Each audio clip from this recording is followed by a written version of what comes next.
What's up, everybody? Yo. How are you today? Welcome to Ask Me Anything BYOB Money Multiplier. Before we get into questions, we wanted to kind of let you guys in on a little secret of what we have planned for the Nashville event coming up October 10th, 11th, and 12th. So first off, who's joining us in Nashville for the Infinite Banking Advanced Strategies live mastermind? Everybody on here who in watching right now is joining us in Nashville October 10th, 11th, and 12th in the comments. Say me or put I in the comments. Now, I know we still have tickets available, I believe, right, Hannah? Yeah. We're almost sold out. So, I mean, if you've been waiting off, I mean, now's the time to go get it because I cannot open up the room just because of the capacity. The fire marshals will be coming in and saying, hey, you guys got to shut this thing down. Yeah. So. And not only that, but I've officially last week, I've traveled over 1 million miles on Delta Airlines. So I've done some traveling in my life. And one thing I can tell you is it's the perfect time right now, about 2 months before you want to do something, to schedule that travel. So if you want to save some money, book your airline tickets now, get the hotel booked because those things get expensive too, especially in Nashville, and get set up because this thing will sell out. But here's our little secret that we're planning to do. So Hannah and possibly Shauna and myself, and we might have a couple more people, we don't know yet, but we're going to arrive early on Thursday because we do have a VIP dinner Thursday night. So if you're VIP, make sure you join us Thursday evening. Looking forward to that dinner with everybody. But we're going to get there in the morning and we're going to hop in a car. And we were looking earlier, and what we found out was Mr. Dave Ramsey, Mr. Buy Term and Invest the Difference, which, by the way, Craig is going to prove all you guys wrong this weekend on our 2-day virtual training. But anyways, what we found is that Dave Ramsey's office is only about 30 minutes from Nashville. So we're going to fly in a little early. We're going to hop in a vehicle and we're going to drive on over to Dave Ramsey's office, and we're going to go in and we're going to cause a little trouble. That's all to say. But we're going to have some fun with it. So if you guys watch Dave Ramsey, take Dave out for lunch. Your time. But if you do watch Dave Ramsey, or maybe just tune in that day, we're going to be at a live show. And we'll see what comes of it. So it should be a little bit fun there. Craig Yenny, he's not on today, but y'all have seen Craig Yenny. We call him Mr. Spreadsheets, but he's really going to mathematically prove, hey, buy term and invest the difference versus the infinite banking concept and using your whole life policy. And so we're going to go into that training. And I thought it would be really cool just to, and I don't want to use the word debate because I think people can think of debate as a negative term, but just go in there and just have an open conversation with the big head honcho of buy term and invest the difference. And I'm going to vlog all of this. And so I just want to bring an honest conversation to the public. And so that's the reason that we're going to go in. I called up my mom today and I said, Mom, Steven and Shauna and I were kind of scheming over here. See what we got going on. So that's going to happen actually the Thursday before the event. And Shauna, if you can to post the link of how we can also buy tickets to the live mastermind class happening in October, Nashville, Tennessee. So I hope to just see everybody there. Yeah, so it's this weekend. The link for the virtual is go.moneyschoolrei.com/IBC. And then I'm going to start with this one real quick. So Jackie Believer says, hi, just got my first IBC policy with MM, which I think must mean Mass Mutual. Money multiplier. Oh, Money Multiplier. Huh. It has a deposit premium section, but not the PUA section for the dump in. Do I keep waiting or reach out to IM person? Implementation person is what I'm thinking. And actually what I think this is, you probably have a Lafayette Life policy and you're looking at your online portal. It's called the LPUA, which stands for level paid up additions. That's the box that you'll check. But my advice, reach out to your mapping implementation person and they'll handhold you through this and walk it through. So that would be my advice. And then I did just put the link at the bottom. So it's themoneymultiplier.com/mastermind 2024. Okay. Justin has Joe with a HELOC at 9.25%.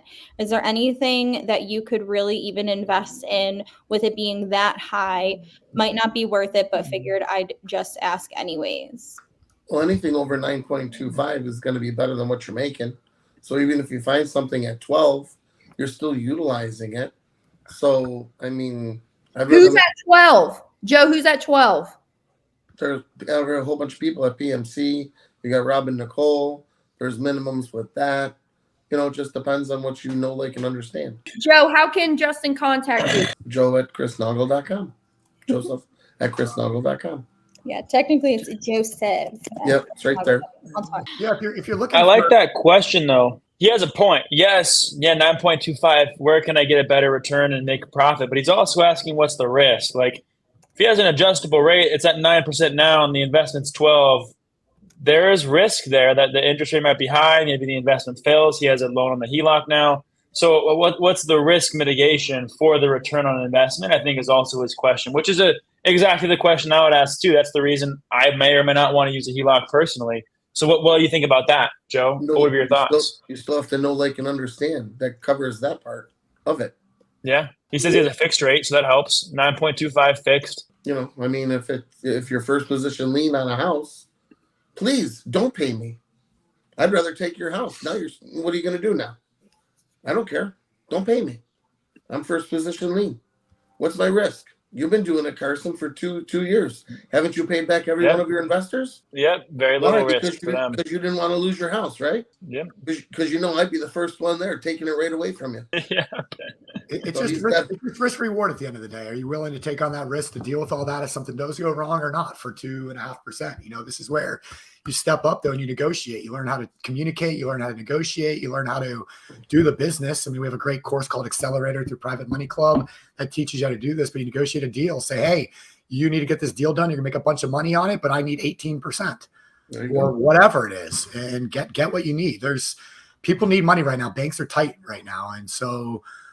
Learn to negotiate and you'll get good returns. So maybe 2% spread's not worth it, but maybe 9% spread is worth it. And so what does your investing parameters look like? What's your risk tolerance?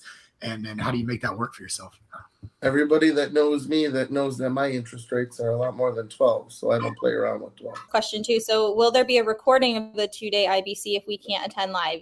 Yes, there will be. And usually we get those out within 24 hours of that. So if it's on Friday and Saturday, you'll have the recordings by Sunday. Okay. Jim is saying, so can you use your policy for bail money? What the hell are you doing over there? You and Steven. That's when we were talking about crashing Ramsey's place. Yeah. Oh, okay. So that's not a real Or question. maybe Okay. it's just Nashville in general, because Nashville is pretty wild. And that's, yeah. But That's yes, right. real question. Let's talk about that. Yeah, you can use your policy cash value for anything. And actually, if Miss Kristen or Alan, if y'all are listening to me, you guys aren't going to be happy when I say this, but I mean, crap, go buy a pack of chewing gum down at the convenience store with your policy money if you really wanted to. But so you can use it for anything and everything. The only problem with it, though, is it does take a few days to get the loan out. So you might be sitting in jail for a little longer than you want. Hey, let's talk about that. That's why. So I do this.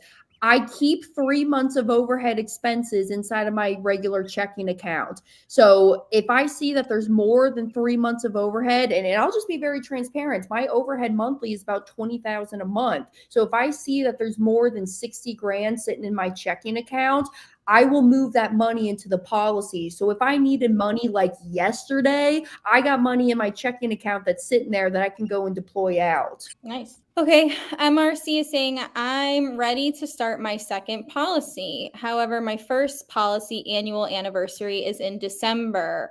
What can I do for both policies not to be so close in their anniversary date? Linus, you want this one? There's only one thing I'm thinking of right now that would not always be an option, but one might be to backdate it. And in some cases, you can backdate a policy to where we could shove that anniversary date back a little bit, anywhere from 60 days to 6 months back from the date of application. Not every company is going to work for that, but there's some options there. I was thinking the second policy, you could do it as a biannual. So then you would be able to get the second one maybe in October, and then the next one would be, maybe in March, and then your December, you could split that up 6 months, and then that would be December, and then June or July, however that would break up. So that would kind of. Awesome, guys. Now the third blue shirt on the show today is going to give my my 2 cents as well. So MRC, I mean, we're in the beginning of August, right? So you could have this policy approved and funded by the end of August, which is still 4 months away from, 4 months away from December. So how much time are you looking in between them? When this one's funded, you can always pull a policy loan to help fund that next one, right? Not exactly what we're recommending, but did you guys know that policy loans were actually created by the insurance companies to keep people from surrendering their policies back in the 1800s? So that's a fun fact for you, MRC. So you could fund it now. You could use some of the policy loan if you need to fund it in December. You can change to monthly instead of annual. You have different ways, like Joe was talking about, to fund the policies as well. So Love that. Did you just get through that part on the Nelson Nash Institute, Jason? Because I just did too. I went through 3 sections the other day when I was walking up and down the hill for 3 hours. So I don't remember which section. I learned that same thing literally yesterday. It was at 1840, I think was the date, right? Is that right? Something like that, yeah. Do they talk about farmers in that book? Not yet. Not yet. Okay. Not yet. They probably do at some point. If I purchased a policy in one state and moved to another state, is the policy that was purchased in the former state protected by my new state's laws, or is it still protected by the former state's laws? So here's my 2 cents on it, and I'm 99% confident with this answer, but let me just go fact check this. The state that the policy was written in. So, like, for example, my dad's policies when he started them in Kansas, or even my first policy when I was 18, I was still living in Kansas City, and that contract is still within the state of Kansas. Even though I updated my address now to Florida, it's still within that Kansas law. Now, I'm 99% confident with that answer, but if you want to know, just reach out to me, email me, hannah@themoneymultiplier.com, and I'll check with the carriers, but I'm pretty sure that it's going to remain within the Kansas state laws with that contract. Now, any policies that I purchased living here in Florida, then that contract is within the Florida state laws. I think that is the right answer. I mean, let us know what you find out, Hannah. I just had someone ask me the same question and went to, some of the powers that be at one of the carriers and got the same feedback, right? And got that what Sean is sharing there as well, where it talks about state to states, and since it is state statute, really you might want to check with an attorney. You might want to check and see what they know about the protection of that piece too. So yep, and then Now that the link I threw in there is Yeah, I think we always have the same link. Yeah, Carson had this link. I put it in. It should be available for you to click on too. James Kirk is saying, Hannah, is that how you use IBC to cover your lifestyle expenses? What you were just kind of talking about. How often do you take loans for this purpose? Yeah, so actually come join us Friday and Saturday. So we're going to get into actually my dad's portfolio of how he uses his policies to create passive investment income streams. But what I would rather do, instead of using my policies just to go and pay my monthly expenses right now, now my answer is different if I'm using my policies to supplement my income during my retirement phases of life. But what I'm doing right now is I'm using the cash values to buy myself cash flowing assets. Doesn't matter what it is, if it's private lending, note investing, crypto, if that's what you're into. I'm personally not. I don't put any money into the markets, but I put that money into those investments, and I only do investments that cash flow me monthly. And then every month when my borrowers are paying me back, that's what I use to cover my monthly expenses. So I'm really not just going from policy to paying my expenses directly right now. I can, and I have done it before. Like there's been some months where I've been living on the road in my van, and maybe I racked up a higher than normal credit card bill, and I need the help and that support of my policies to pay off that credit card bill. So I'm not saying it can't happen, but I think there's smarter ways to use the money to create more revenue streams into me, and then that's what I use to pay the monthly expenses. Love that. Joe approves that answer. That's just like his gas station example, right, Joe? You got it. Right, Pulling in and on the left and pulling in on the right. It took me almost 2 years to get that, by the way, or a year and a half to finally figure out what you were talking about. Like, it's the same $100. What's he got? A silverback certificate or something? What is this? What's happening? Say it now. Let us hear it. All right, so there's two cars and they're on vacation. Me and Jason, we're going on vacation. We're driving, so we both need gas. So we pull up to the gas station. He pulls to the left side of the pump. I pull to the right side of the pump. He puts in $100. I put in $100. We both go in to pay. Jason pulls a $100 bill out of his pocket, hands it to the cashier. How much of Jason's money did he just spend? $100. I take a $100 bill out of my pocket. I hand it to the cashier. How much of my money did I just spend? It's not my money. I take my money, run it through the policy, take my money out of the policy, put it into an investment. The investment comes in with interest. That interest is what's in my pocket. I'm already making money twice on that money. Good Love story, Joe.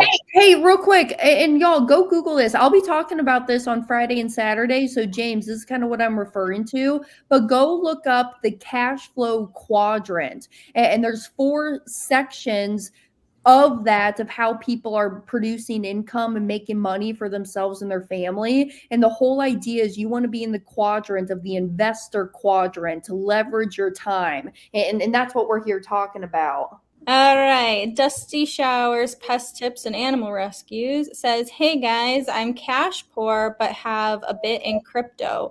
The crypto market is expected to go up soon. Have some credit card debt and a car payment. Any advice on a policy? Buy low, sell high. And don't lose money. Who expects the crypto market to go up? Just curious. And at least in the short term. I mean, I threw $100 in yesterday. I'm down 3 though. So I'll let you know. I'm up. I don't put anything in it. I win. Because it doesn't matter how much you make, it only matters how much you keep. Yeah, but and seriously, so the credit card debt, I would tackle first and foremost. That's gonna be the highest interest. So what do we got to do that? I mean, if you're paying 20% on a credit card and the crypto goes up 15%, which is a home run, you're still losing money. And so let's get rid of the debt before we start looking at growing wealth and investing. I mean, otherwise you're just gambling, which is fine. Just understand what you're doing. And Steven likes that the sports bet's legal in Florida now, right, Steven? So yeah, I love what Steven's saying. He's saying, hey, why are we taking care of our future self by investing and looking for returns when we don't have things settled right now for our present self? So like you're saying, take care of your cash flow and recapture the debt you're paying to someone else first, the interest you're paying to someone else. 100%. And I've always said this, like, if I'm going to gamble, do I want to look at some chart on a screen that's like going up and down, or do I want to like watch sports and like have fun with it and gamble? Like, I'd rather do that. So, but whatever you're into, some people like Brian like to sit at his computer all day and look at charts, but that's fine. Bubba. Day trading, yes, that was I thought you said sharks. I was really intrigued for a second, but now I realize you said charts. No. That's my son. He likes the sharks. But no, it's good. I mean, I don't know. The crypto, my biggest problem with Bitcoin, at least, has always been it tracks the markets. It's supposed to be the alternative to the markets, but if you look at charts, it tracks the markets. I mean, when the Dow and the NASDAQ drop, Bitcoin tends to drop, and vice versa. So to me, it's not to the point yet where it's going out. And then you have things like, I read something earlier, like Donald Trump Jr. like put this thing out like, oh, we got big things going on in the crypto space. This is the future. So then you have these people that are grifting on it and pushing these different things. And do we really need a Trump coin? Come on. And wait, Gabe is opening up his Nelson Nash BYOB book. Gabe, I was gonna really piggyback on what you're talking about with, just use the policy to buy cash flowing assets. Well, they talk about using it with a business, right? Nelson Nash talks about having 2 businesses. One is your primary income generating businesses, and 2 is your banking business.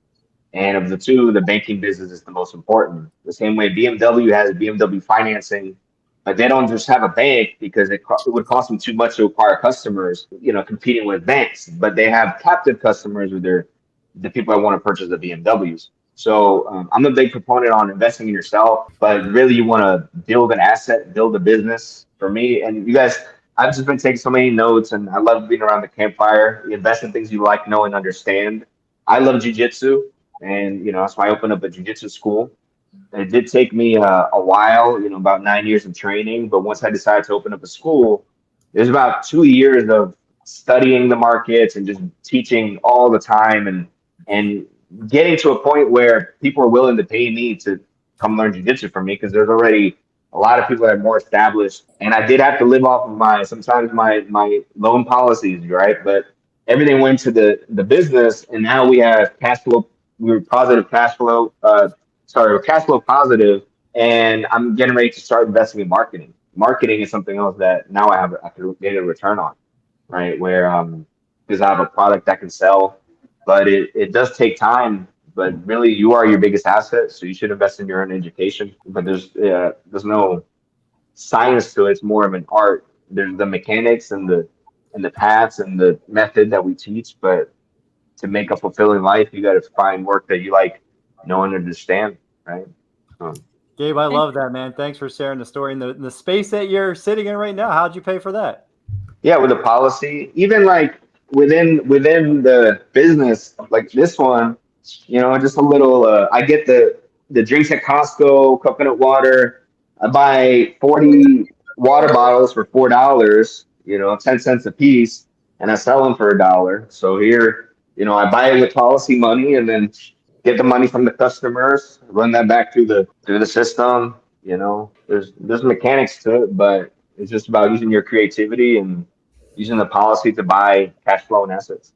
And the first principle we teach every single day is think long term. And we're not talking about 3 years or 5 years or 10 years. We're thinking about multi-generational thinking, right? We're talking about 30 years, 50 years. And Gabe's showing us right now that he's buying into something that he loves, that he's passionate about, and it's going to be successful. But he's also, at the same time, simultaneously being a banker. So not only is he generating cash flow with what he's passionate about, that's the first job, making money. The second job, number 2, is banking. And he's doing both simultaneously. So that's the power of what we're teaching. So thank you, Gabe. That's awesome. Just to follow up on the crypto thing again, like if that's what you know, what you like, what you understand, what you believe in, great. Like that's perfectly fine. It's similar to the stock market, right? You have no control over any of it. What's going to happen is going to happen. So if you're one of those people that believes in long term, Bitcoin's going to go to 100,000, 200,000, 500,000, whatever. Awesome. Just know what you're getting into. Know it tends to track the markets. I saw you said, hey, Bitcoin was 20,000 last year, but it was also 65,000 2 years ago.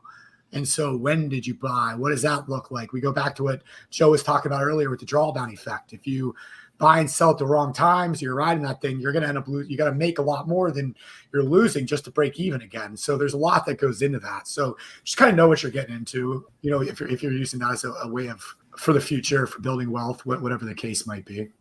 Yep. He did kind of follow up a little bit that he was looking for advice for profits. But then also, I don't know if we want to hit on part of the question, like even if we took crypto out of the question and it's like I have cash, I'm cash poor, how do I, have a policy? Or if you're just expecting kind of lump sums to occur. I don't know if we want to hit on that. If we're cash poor now, right, the first thing we're gonna teach anybody is, well, how do you create more value in doing something, whether it's getting another job, like Crystal talked about, getting a side hustle or doing extra work on the side, or is there something in your current, how you earn money today that you can optimize to do it more efficiently, to make more money, to get better at it? Because you have to be able to pay yourself first, save. Like I talked to a guy the other day that I was really inspired by him. He started not saving anything, and then he was following us. He started paying himself 10%. Right. And then he started working up over a couple months to where he was paying himself 18%. Like that's the first step. If you do that, then you can start a policy monthly. Like you don't have to have a big lump sum of money to put into a policy. So you can go create something that's, revenue creating, cash flow creating. You have to pay yourself first. You got to start with baby steps and just do the first thing first.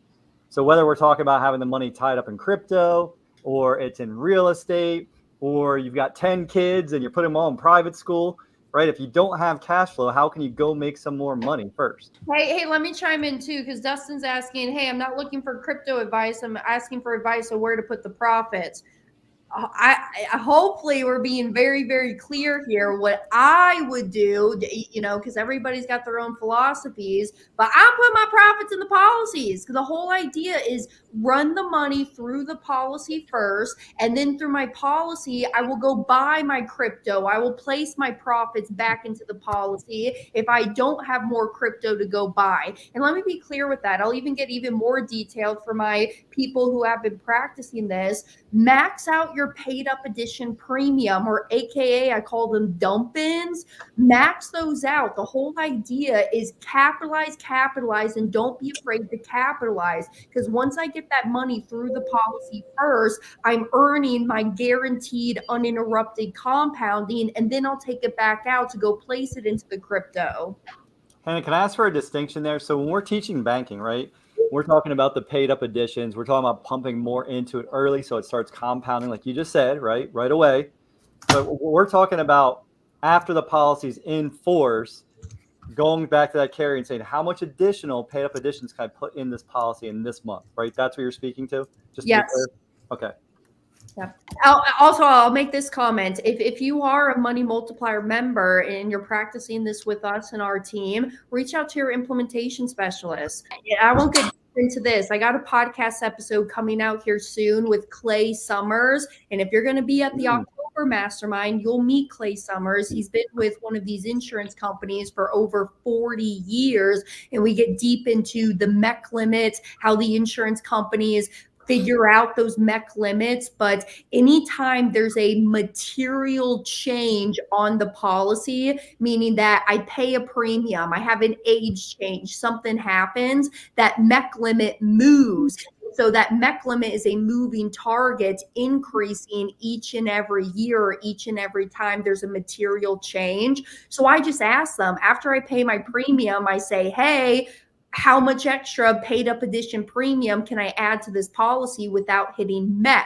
And for my people listening, if you don't know what the MEC is, it's just an acronym for Modified Endowment Contract. It's an IRS tax code. And we just don't want to overstuff the policy, go over the MEC limit, because then if we do, we're subject to some tax consequences. And we don't want that. We want to keep all the tax-free benefits that happen in the policy. Yeah, I think you kind of hit on this, Hannah, already, but it does. He has a business and he buys crypto as his cash flow, so it's almost like adding that step in.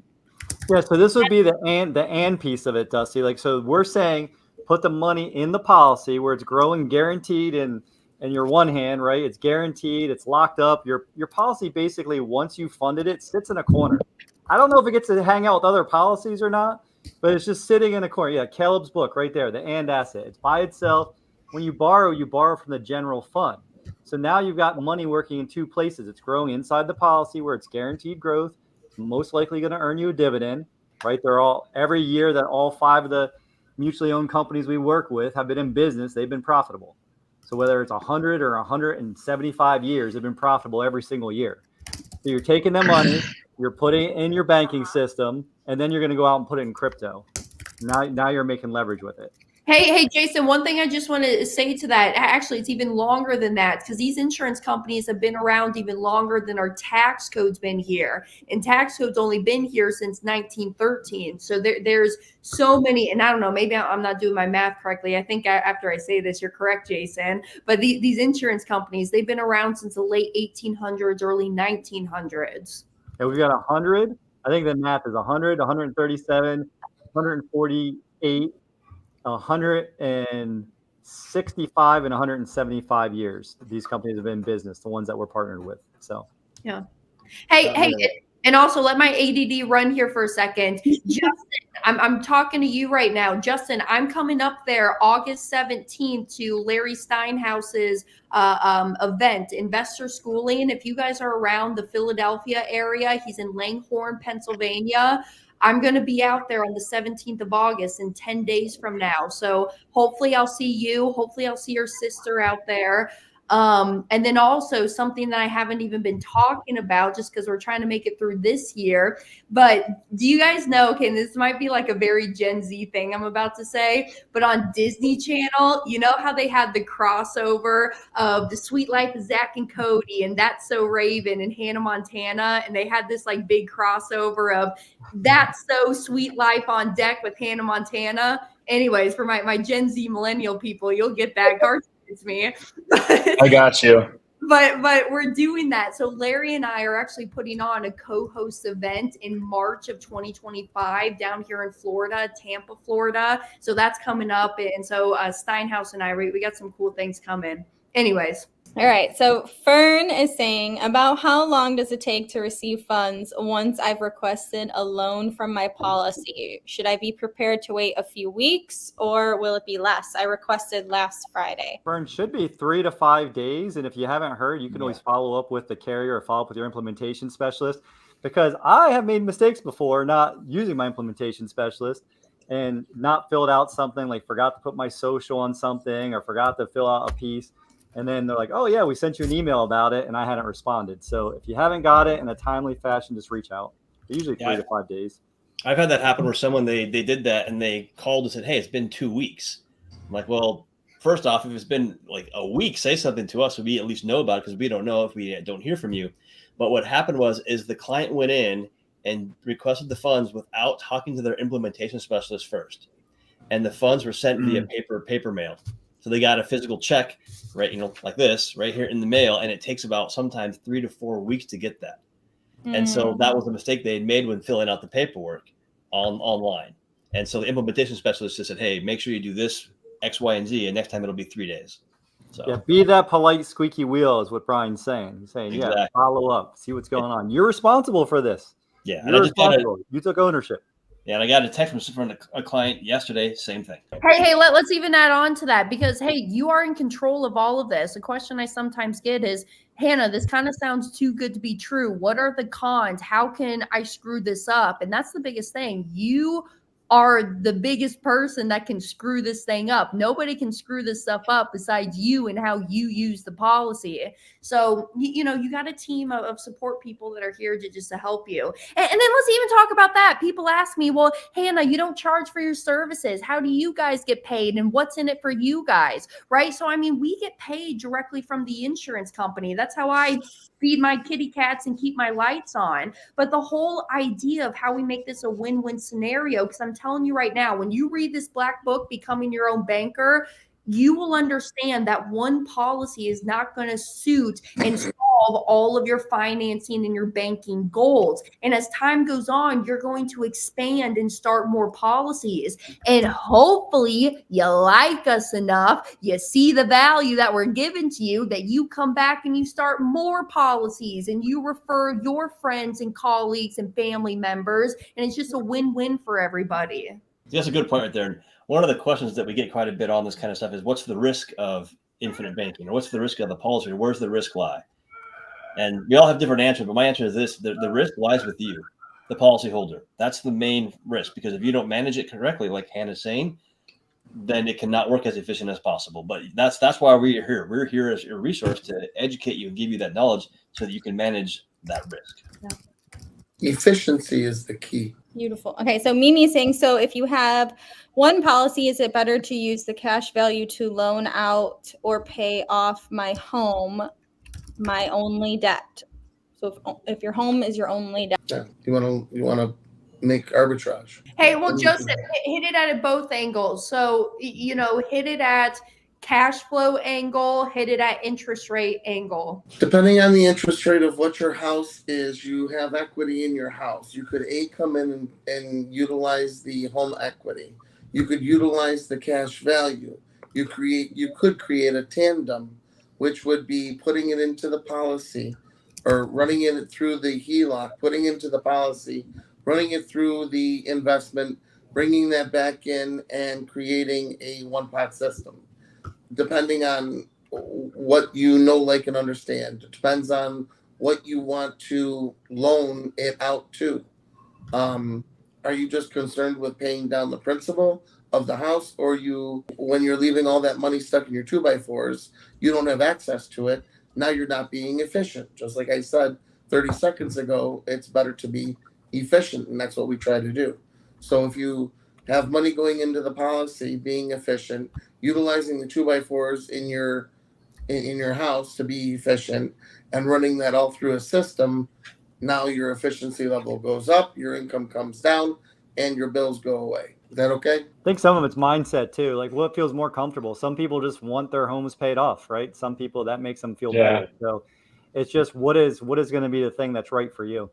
The hair on the back of my neck stands up if that happens. That's my neighbor, man. He's got stories, right? People have stories. He saw his grandmother, his aunt struggle later being entrepreneurs with their mortgage payment. So he's hell-bent on just paying off the home. Doesn't matter how much equity he has in it. Doesn't matter what else. He just wants it paid off because he has that fear. So if it makes you feel better, go for it. So his house could be paid for, but he could have 3 car loans. That's okay. Bro, I would try that one for a while. I get it.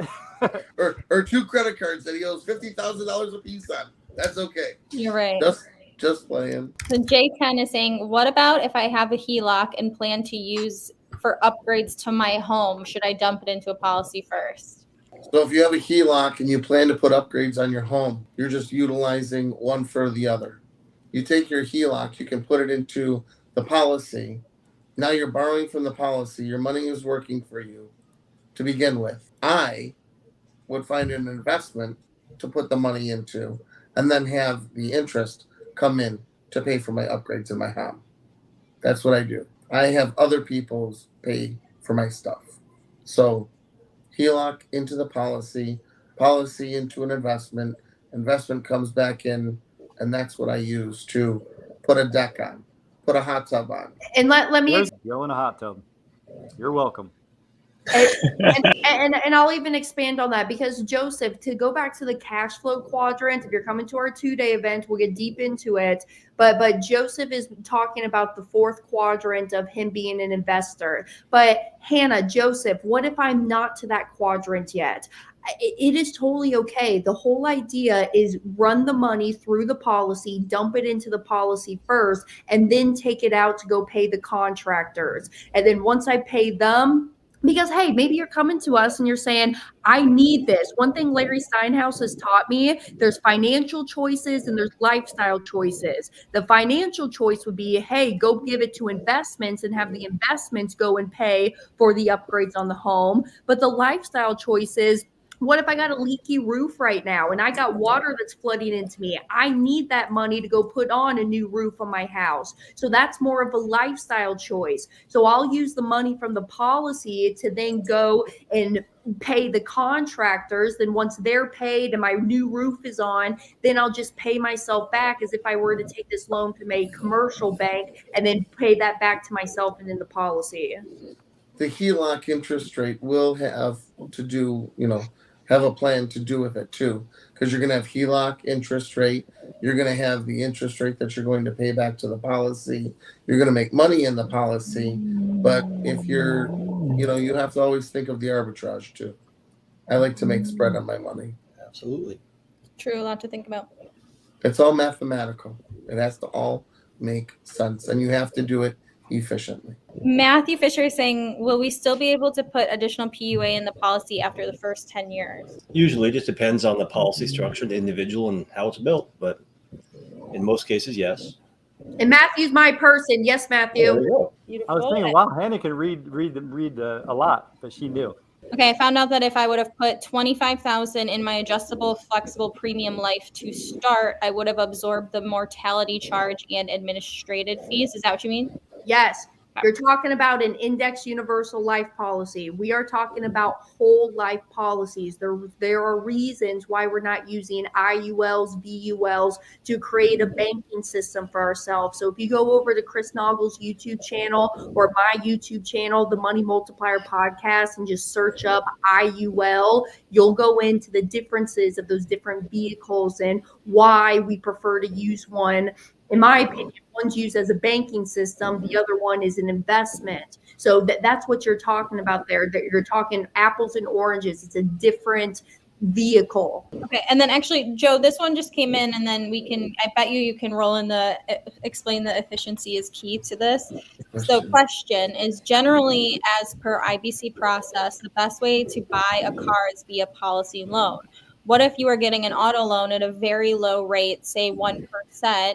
In that case, would you advise the policy, or, just going with like BMW financing for 1%? So you have $100,000 in your policy. They would say, okay, take 100 out of your policy and go buy the car, and then pay yourself back 1,000 a month.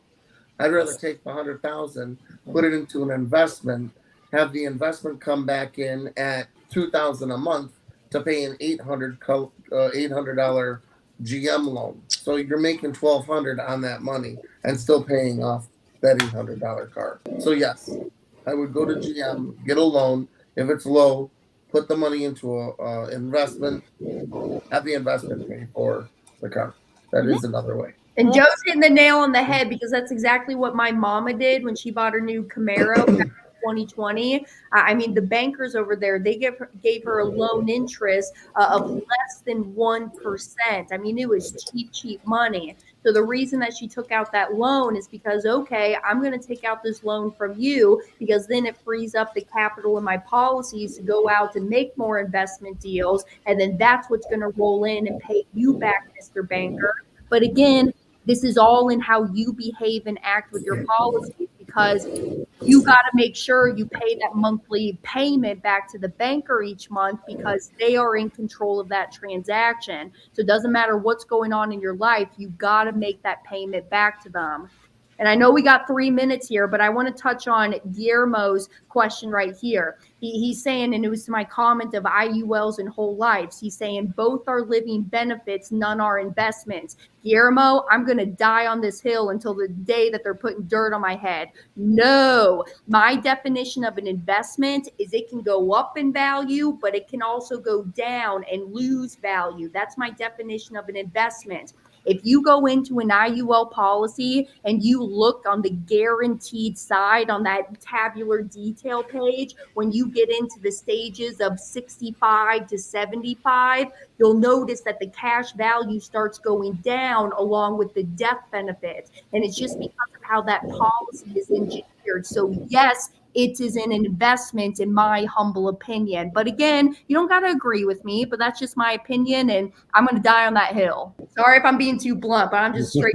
No, I loved it. You're I'm going right. to do that sometime until they're putting dirt on my head. All right, cool. And then we can finish with this one too while we got a minute left here. Is Mimi saying, do you buy additional policies with your money you receive from your investment? Possibly. You might repay your policy loans too. You have what the wealthy have, more choices. Okay, and then before we wrap, I just want to, put, if anybody is looking to get started with their own bank, you can go to mentors.beyourownbanker.com. That's how you get scheduled with us.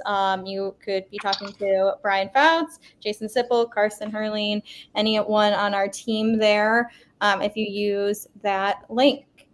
And then again, this weekend, it's gomoneyschoolrei.com/IBC. That's for this Friday and Saturday. And then Hannah's Nashville Mastermind is themoneymultiplier.com/mastermind 2024.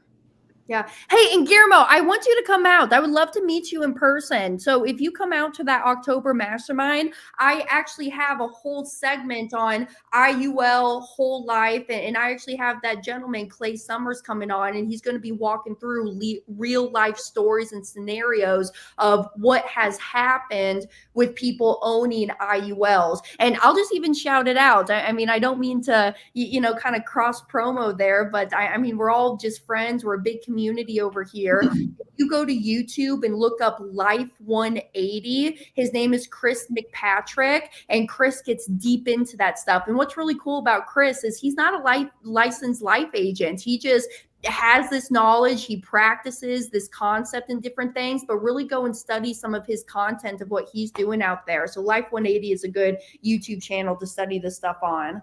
Yeah, Hannah, I think he is now, just in the last year or two. Okay. That's good. I love it. Thanks, guys. Stephen Nagy, you going to bring us out? All right. Awesome work. Thanks, everyone, for being here. And everyone have a great day. We look forward to talking with any of you who can help you. Just reach out to us, and we'll we'll see you guys on the 2-day training starting Friday morning, 10 a.m. Eastern. Other than that, have a great week.